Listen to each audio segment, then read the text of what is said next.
Hey, Nicole. Hey, Nicole, how's everything going? Good, good, good. So, before we tell everybody what movie we're doing today, let's start off the right way with our sponsors.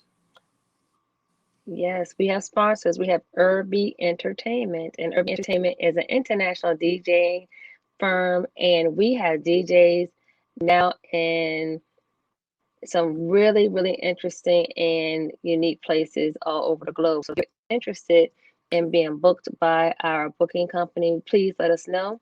And also, if you're interested in our urban apparel, which we do have a line that's rolling out this spring, I'm so excited about it. New designs, and definitely let us know about that. This is the brainchild of Raymond Bailey, and you can find us on Facebook, Irby Entertainment. Sweet. And And Sheer Dazzle Salon. Sheer Dazzle Salon is responsible for my lovely look. Kiki Jones, as well as Miss Sweetie, and the other lovely ladies that are there are fantabulous when it comes to natural hair and hair care in general. So it's not just about the style, it's about you being able to maintain your edges and your ends and be able to have a beautiful style to walk out with and be proud of. And they're located in Chesapeake, Virginia, in the Sam Circle section of that area. all right. And last but not least, Color You Cosmetics. And you cannot have a Color You face without a Color You foundation, which means that you have to have Color You, you have to have color you skincare. And that's very important. So on top of diet and drinking plenty of water and just watching, having enough sleep and that type of thing. And good genetics can't hurt either. Makeup products can only work with what the foundation is. So Color You Cosmetics, and that is Karen Stallings' company, and she is out of Lithonia, Georgia, as well as Norfolk, Virginia. So if you are a MUA and you want to get your skills up and you want to take classes and get certified and bona fide in an area, please check her out when it comes that. And if you want any of the Color You products, please definitely either let me know or go to Karen Stallings directly through her website, Instagram, or Facebook. That is Color You Cosmetics. awesome. And so let's get into it, shall we? We're going to do Nicole's favorite movie today, Disappearing Acts. All right. Go ahead, tell us about it. I don't like it. That's my 5-year-old answer. I don't like it. I don't like it. That's uh, if you want me to elaborate why I just don't like it, okay. Okay, well, first of all, if you are a reader and you've read the book and you like it, you and I need to meet out back because there's just no way you could have read the book and came to the same conclusion I did about the movie. There's just zero way. I'm sorry. And I read the book when I probably should have read the book because just like the K, we were raising families that if it's bound and it's on a shelf and don't let me buy African American author, then it can't be bad. But the sexual overtones, that's no undertones. And the adult situations probably shouldn't have had me reading it in middle school, but my mom isn't here to debate that issue. But but needless to say, I read the book and the movie came out years later. So you're excited. You're like, oh wow, now I'm finally gonna see what these people look like and how they're gonna act on screen. And as a reader, you're already invested in the person that's in your head. Mhm. And Spike Lee was not who was in my head. You mean He just Wesley wasn't. Snipes? So so yeah, that's like Wesley Snipes was so sorry. Wesley Snipes was not the person that was in my head at all. And no, he was not Franklin for me. And the other issue that I had is that he was so not Franklin for me that I just could I just couldn't connect to any of it. I mean, just it was just a no. A part of it is that if you read the book, spoiler alert, Franklin didn't look like that. He wasn't described that way at all. He was Mhm. taller, he was broader, he was a little bit more on the rugged kind of street edge, like he had some soft lines about him, but at the same time, he was more street savvy, that kind of construction worker, but I'm trying to get with a girl that has her stuff going on a little bit more, and I'm trying to fit into that niche. That was more like the edge. I would say it would have been more of um the character from Daddy's Girls. Um Idris. Idris. Oh, okay. Yeah. Okay. Yes. So if you think of his character, that's Franklin. Now, Okay. mind you, that movie came out light years after, Disappearing Acts came out. So we weren't introduced to him yet. As a matter of fact, he probably wasn't even acting yet. He was probably still in school like the rest of us. But he is more of the look, the act, the sound, just the whole mode of that character. Mhm. So think about Wesley Snipes and think about Daddy's Girls, that character, and see how. No. Okay, so Yeah, that. they're different. So They're I'm different. gonna. They're different, and of course, they took some liberties because you can't do everything that happened in the book in the movie because it's a lengthy read. Hmm. It is a lengthy read. For a Yeah. romantic Terry McMillan novel, don't write urban short novel. books. So Yeah. she Yeah. doesn't. She teases out a lot, and they're good books. Don't get me wrong, but you Hmm. can't fit all that within the time slot that any movie studio is willing to invest when it comes to rolling out a movie. So unless you're going to do it like as a television miniseries, like break it up Hmm. in three parts, or whatever. But for the purposes of movie goers, you couldn't sit and watch everything that she kind of like put in to the book. So that will be we already know how I feel about it. So that's where we are with that. And last week we had a whole discussion. I'm going to turn over to Nikki because it's time for you all to hear maybe a different take on it. We were talking about Sanaya's acting, and Hmm. I'm going to kind of let her, recap what we talked about last week and how it kind of lends itself to what may have been some challenges when it came to disappearing acts, Yeah. when it Yeah. came to the acting component. So take it away, Nikki. Yeah. So last week we talked about her performance in AVP, and sometimes her Yeah. delivery felt a little flat. And the point that you made, Nicole, is that if you don't believe what you're acting out, that'll kind of come across. And I don't think in that movie, Yes. in AVP, I don't think she got into the role, really got into the role until she and the alien became allies. There wasn't much dialogue at that point. It was just her fighting, getting marked on the face, all that good stuff. And that was great fun. In this movie, Disappearing Acts, I think her overall acting was better.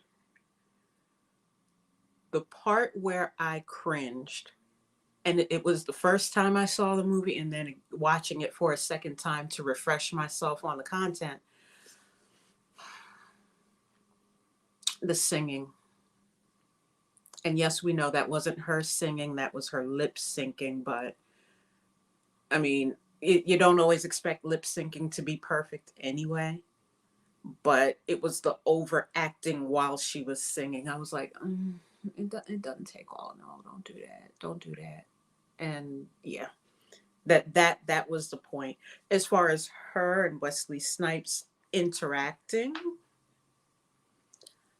I didn't feel like that was overacted. Again, we're used to seeing her in romance and comedy movies anyway, so that's kind of her strong suit. So no problems there. To your point about Wesley Snipes, I wasn't feeling him in that role. And I didn't read the book. I just was not feeling him in the role. It felt like he was way too old to be playing the character and to be with her.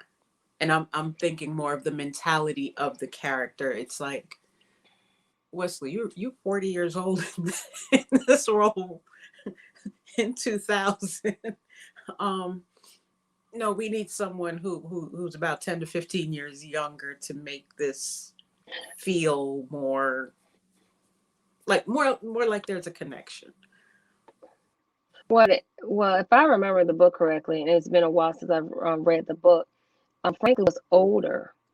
Mm-hmm. So I think that that was their goal, is to have someone that was more seasoned, but there's a risk that you run where you can overseason anything.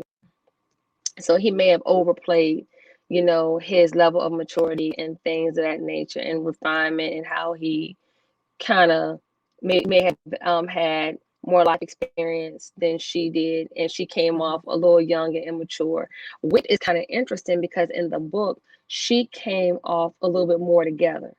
Have her Mm-hmm. own place, kind of know what it is that she wanted to do and all that. So it's it's really wild how the tables kind of turned on that they made her seem a little bit less mature in the movie than she really was in the book, and made him seem grandfatherly-ish, I don't know, old, kind of just It's like like, he was too old to be that immature. And I don't know why I had this in my yeah, head when I watched it again this past week, but I had it in my head that he had a record, which is why he was so yeah, hopping from job to job and stuff like that. But that didn't come he up in the did, movie. he did, Okay. he did, and I must not I have been don't paying think attention, they but wanted to kind of. huh? It didn't come up in the movie. It was more alluded to in the movie, Okay. versus it being spelled out in the book, which again, to they could have mentioned it like cursory in a way, Right. where people would have been more aware, but in the book it was more expounded upon as to what he did, and how he got himself in that predicament. But he just, you're saying that he came off immature for his age, which is how he came off not together for his age versus immature for his age. But if you understand what I'm saying. But Mm-hmm. the grandfatherly thing, I think, is just he just looks so old to me. It's just like when I think Yeah. about Sugar Hill, okay, Sugar Hill made him attractive to me. He's not what you would consider classically handsome. He's Right. not, a Baldwin as the slang from the 90s. Mm-hmm. But the way that he portrayed himself in Sugar Hill, I'm thinking to myself, okay, if you could do that, you should have been able to pull this one off. But again, just like another movie we discussed a whole bunch of movies, whether it's been for this podcast or just personally. I don't know how much of this we can lay at the feet of the actors, whether they be skilled or unskilled, or seasoned or unseasoned, Mm-hmm. as to could we lay this more at the feet of the directors? Because again, the purpose of a director is to guide the pace of the movie and the acting and what fits and what doesn't, because they're outside the bubble. You're Right. putting it on, so you don't always feel or know how you look or how you're coming off. So that's why there's a director there to call cut and give directions as to what you should Mm-hmm. do. So it's a I think that the casting wasn't the greatest. So if the casting isn't the greatest, that means that the acting chops, have to be even that more pronounced, or the person directing has to be really, really skilled to bring it out of people. And I think that neither one of those things happen. I think that they're fine actors in their own right. I just Right. feel like for this film, it just didn't do what it did.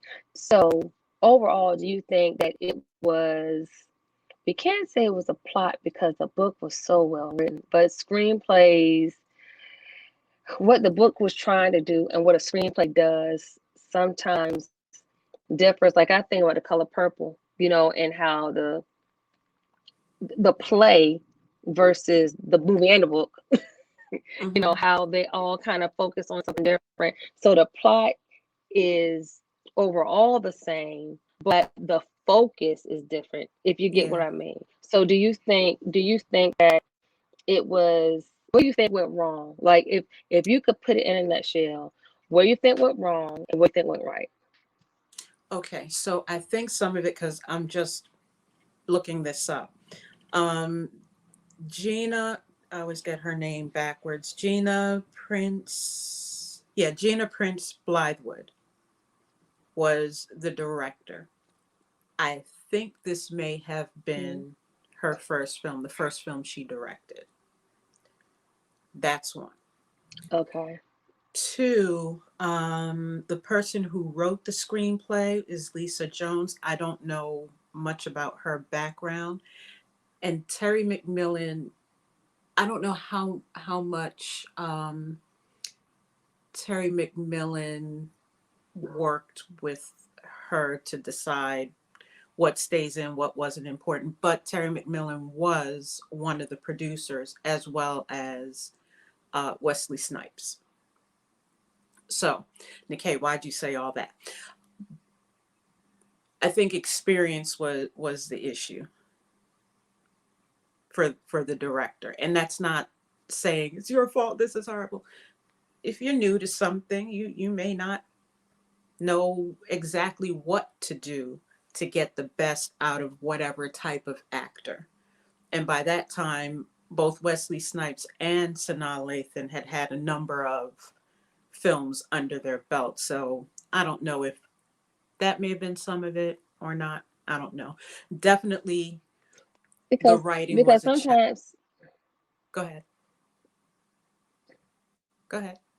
because sometimes I think that you can be enamored of the people and not want to step on their toes, and you kind of like, I'm so new, how dare I say? I mean, even though I was hired for this position, I took on a position fully knowing that I'll be speaking to people that are a lot more veteran at this than me.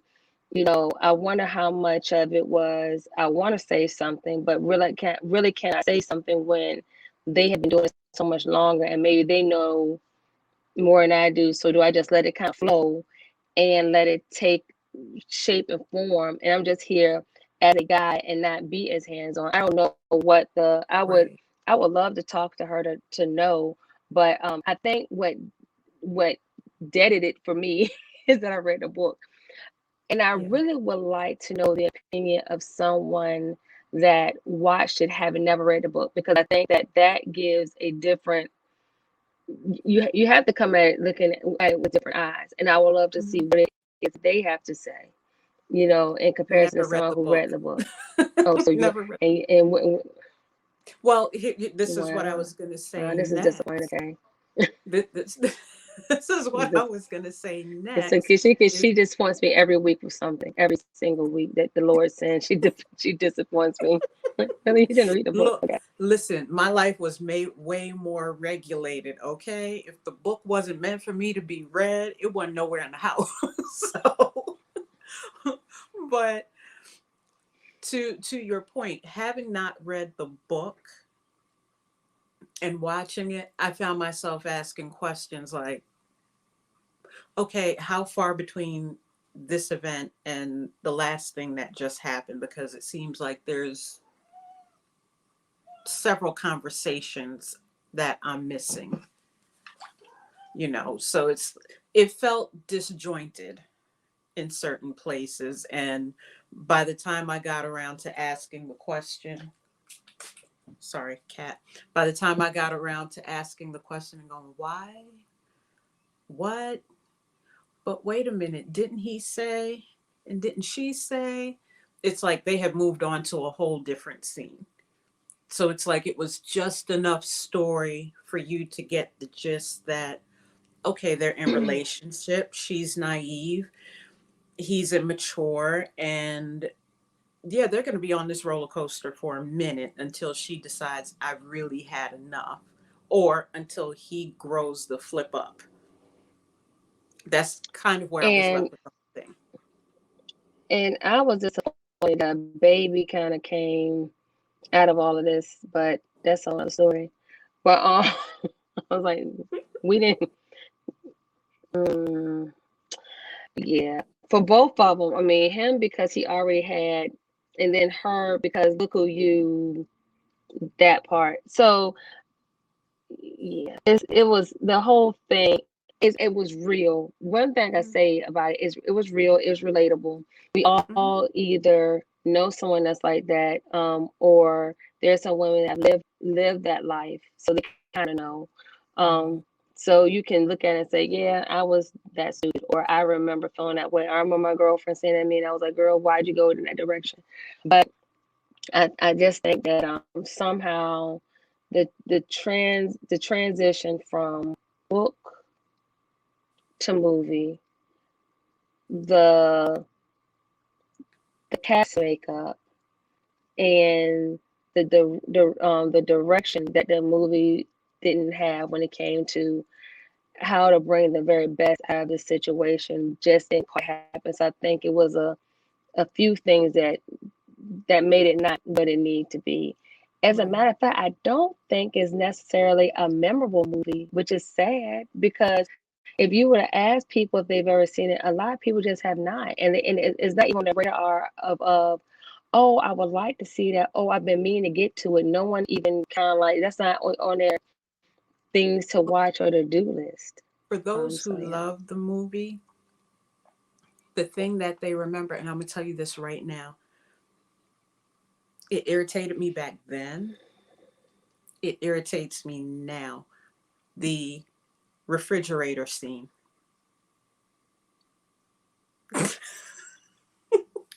Because all I can think is those don't go in the fridge. Ever. Ever. You don't put that in the fridge. Okay? Those are not eggs. Those are not leftover biscuits. Those do not go in the fridge. And if you haven't seen the movie, that's all I'm going to say about that. You're going to have to watch it and decide for yourself. You got real quiet, Nicole. Mm. I just need to like it's a look that I just want to have, but just of imperialism, just to look down on it. It's the look that your grandmother gave of just approval. Like the ancestors were like, that's what we're doing now in 2000. And This is how yeah. you represent us as a culture, a race, a body of people, all of our accomplishments, But and you I'm put like, this in a film. look, Yeah, and once I say this, y'all gonna be like, oh, I mean, certain things shrivel up in the cold, and you just hear refrigerating the whole kitchen with your shenanigans. Like, no, no, no. and because my OCD leads me to so many different things. Throw the whole refrigerator away. Well, you all already know how I feel. I didn't like it. Sorry. Does it get any Doesn't take stars? anything away from Terry as no, and it doesn't take anything away from Terry McMillan as a writer at all because she's a phenomenal writer. Um, and I think the sad part is that um how Stella got groove back because that did so well. And they did a good job of bridging the book to movie. Mm-hmm. Um, I think that it was such a steep off race. It's like, oh, we had this one, and then like I'm like, wow, we just couldn't seem to keep that same momentum, and it happens. But her work is still out there. There's still people want to watch this movie for years and years to come. It's not going where it's not going to be snatched out the annals of movie dome or history because I said it sucked. But oh, sorry, I probably shouldn't have said that way. You said it out loud, yeah. But yeah, I said the quiet part out loud, which is what I normally do. But just because I said it doesn't necessarily mean that everyone else agrees with me and somehow I'm the goddess of all movie critics because I'm not. So I would do if I were you all, just take a look at it. There's a Saturday afternoon where you're cleaning the house, sit on the couch, and you can't think of anything else to watch. Watch it. and see what it is that you think, whether you've read the book or not. Just come to your own conclusions. I typically like to watch romantic movies or even romantic comedies. This wasn't what you consider romantic comedy; it's just a romantic film in that genre, because I kind of like to tease out what's real and what's fake, because there's certain interactions that we know cannot happen. We also understand there's certain terms or phrases and language things that happen between people. You're like, that would never fly. And I like to kind of see how all that teased out and joke about it. So I think that's one of those good films just to kind of sit back and say to yourself, do you find yourself there? Have you ever known anybody that was in that position? And, and it does cause you to wonder, did they ever grow up? What their lives look like, because some people, who they are at 20 is who they are at 30, 40, 50, beyond. Right. So the book lended itself to me to think that, what were they to become years later after learning what they learned through each other or through life as it took them past one another. I would like to Right. know that. So what are your thoughts, Nikki? I'm gonna give this a 3. It was just okay, like you said, nothing to write home about. Um, for me, the worst parts were the lip sync singing, and they should have casted someone else for Franklin's part. And then the writing, And the sad part that they goes need by the to, directing, lip syncing. yeah, The lip she, syncing part could have been probably corrected with directing. mm-hmm, mm-hmm. And Yeah. the woman who I don't have her name, who did the actual vocals, her vocals are fine. Mhm. I just wasn't believing that that was Zora's voice, even if they got the lip syncing right. It's like, yeah, this ain't like Michelle, where you got the high pitch going to the, that sound doesn't belong with that body at all. So there are a lot of Yeah. little things that take away from it. It could have been great, but yeah, this is one that I would approve a remake on. We'll put it like that. Well, there you have it. 0 stars, which I probably could. I mean, that's harsh, but I just didn't like it. I didn't like it. Okay. Yeah. And we have 3 stars. We say that it's worth watching. Like, even though the star average is 3. Because you should give. I'm all for giving anything a shot, because Mm-hmm. just because one person said they don't like it doesn't mean it may not be. It may not end up being one of your favorite films. Some of the films that I really adore, critics slammed. They didn't Mm-hmm. get the best tomato ratings or whatever, just because I found relevancy, in the Mm-hmm. topic, or my sense of humor is just as sick, and it is. So yeah, that's where we are with that. So, Nikkei, you want to talk to the crowd about what it is that we do, and where it is they can find us? Yeah. So, of course, we're movies that movie. If you're seeing this, you're probably watching it in our Facebook group, Movies That Move We, or you may be watching this on YouTube. So, and if you're not, make sure you follow. Well, heck, if you're just watching it, subscribe. Like and subscribe, share it, tell a friend. We're going to treat this like church. Invite a friend. Invite a friend. Come join us. Go back and watch the Come old join ones. us. Yeah, if you're on YouTube, you'll find us at Media That Moves We. And then you can go ahead and like the playlist, subscribe to the playlist, Movies That Move We. We've been doing this for a year. Yeah, a year like last month. So there's lots for you to go back and watch. Don't forget to follow your moderators. That's me and Nicole. And you can find Nicole at NicoleDeCandice.com. You have stuff coming up, don't you? I do. I do. My producer is working on 20 segments based off my book.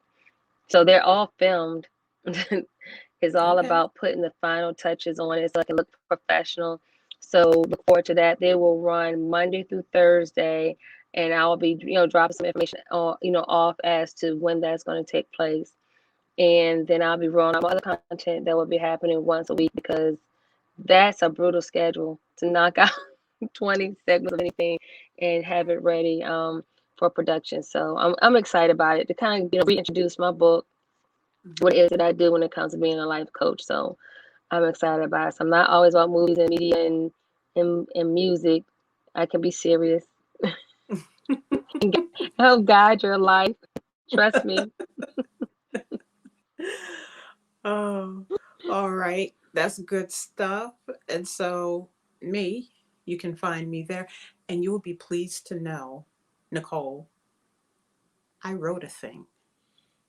So there's a new blog post over on Nikkei Writes that Ooh. word at, ooh, say it right, Nikkei. Read what you see. NikkeiWrites.wordpress.com. That's where you will find me. Um, and you can even look me up on Amazon. I have a whole book out there called Persistence to Vision. I need to get started on the other one, but you can start with that one for now. That'd be great. Okay. And then Mm. our Look at me as original, a judger. huh?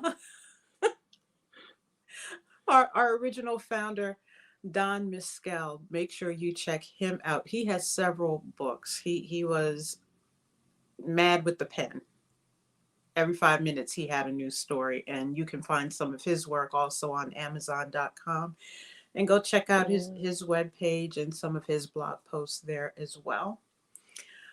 Also, opening music you heard today, Robert Rice Jr. at smoothology.net. Make sure you go and check him out. And what else do we have, Nicole? Do we have anything else? No, no, I No, they think definitely join our Facebook group, but we have 3 questions that you need to be able to answer, and they're very simple.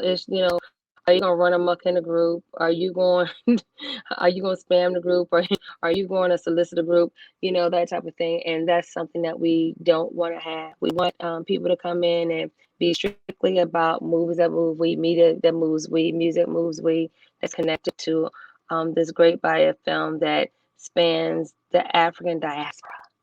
right. So that's the whole point of it. And it's good, clean fun. We're in there and we're sharing information, and sometimes we debate, but nothing ever gets too heated.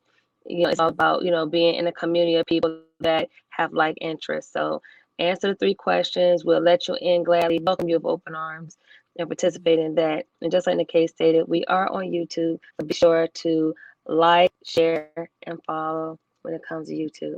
We look forward to seeing you there in both places. All right. So until next week, gang, enjoy your week. We'll post in the Facebook group what the next movie will be and when it will be posted. So until then, toodaloos. Bye bye.